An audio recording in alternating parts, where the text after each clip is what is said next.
This is a healthy, biodiverse, sourfelt grassland. Every season, different flowers and grasses take center stage. The variety of flowering plants is remarkable, and they in turn attract wildlife.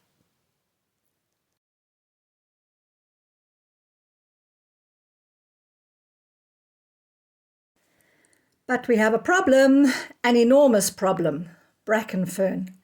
This species of fern is smothering our grasslands, invading agricultural lands, and flourishing in forests and woodlands. We're not sure what conditions have triggered its rampant spread.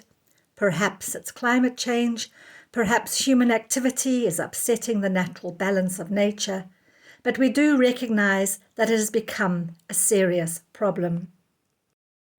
Unlike most indigenous plants which support a range of insects, birds, and animals, bracken fern contains highly poisonous compounds, which means that wildlife and farm animals can't eat it.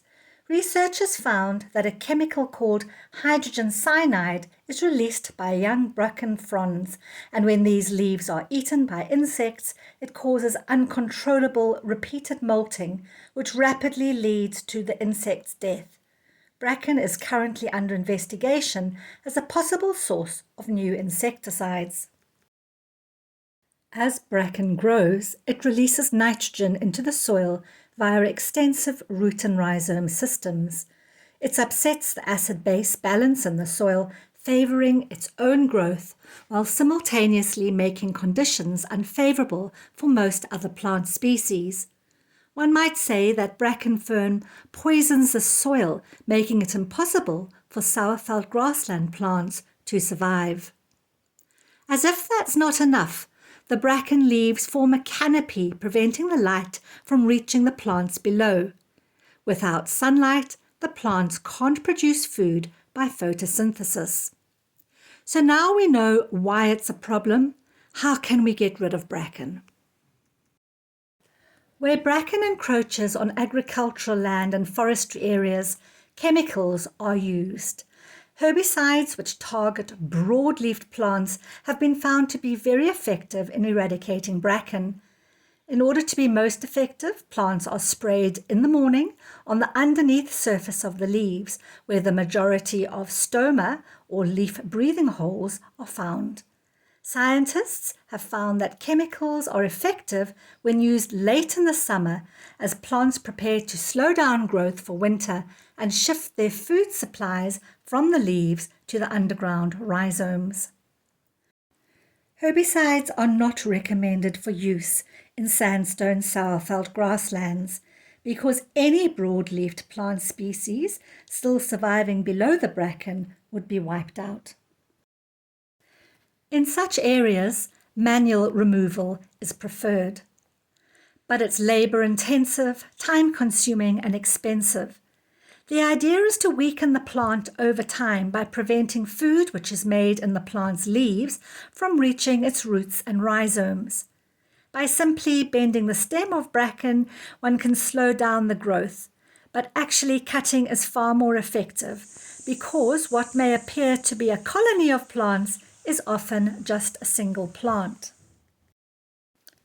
If you pull up a stalk, you get an indication of what lies below the ground, a complex network of roots and rhizomes.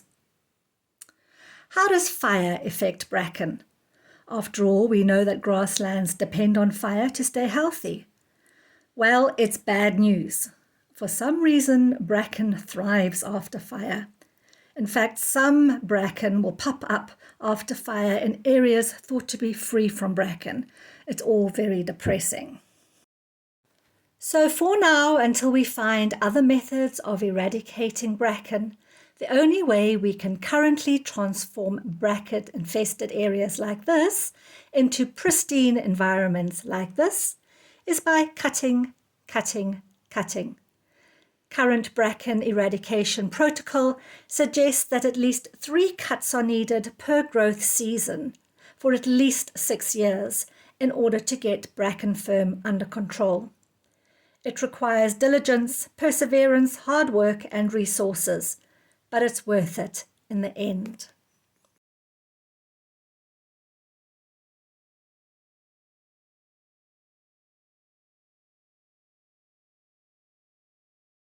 Let's look at today's new words. Photosynthesis. Photosynthesis is the process where plants use sunlight, water, and carbon dioxide to create their own food. They release oxygen as a byproduct. Herbicide. A herbicide is a chemical used to control or get rid of unwanted plants or weeds. I hope you found this interesting and that you can put your newfound knowledge to good use.